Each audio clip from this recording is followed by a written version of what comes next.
Bonjour, c'est Maëva du Centre national du droit du travail. Aujourd'hui, nous allons voir les éléments les plus importants de la Convention collective des métiers du verre.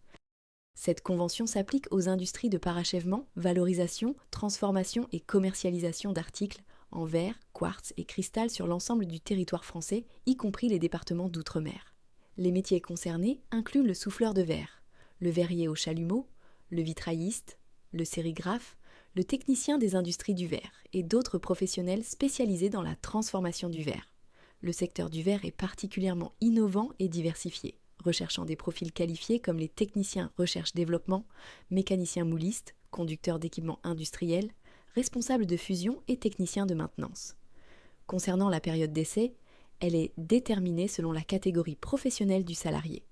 Pour les ouvriers et employés, elle dure généralement entre 1 et 2 mois, tandis que pour les techniciens et agents de maîtrise, elle peut s'étendre jusqu'à 3 mois. Les cadres, quant à eux, peuvent avoir une période d'essai allant jusqu'à 4 mois. La durée du travail est refixée à 35 heures hebdomadaires, avec possibilité d'aménagement du temps de travail selon les accords d'entreprise. Des heures supplémentaires peuvent être effectuées avec majoration de salaire.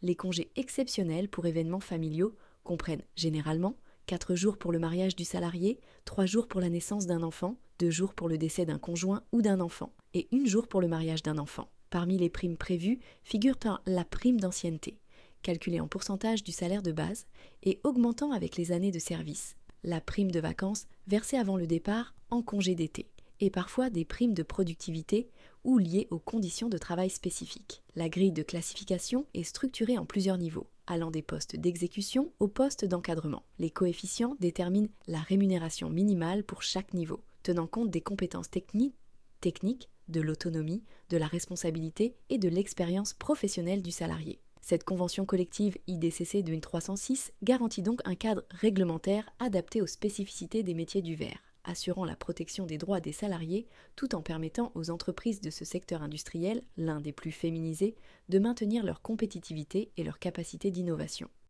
N'oubliez pas de vous abonner à la chaîne pour ne pas manquer les futures vidéos sur la convention collective des métiers du verre et de mettre un like si ce contenu vous a plu. Pour commander votre convention collective à jour, vous pouvez vous connecter sur le site du Centre national du droit du travail. Merci et à bientôt!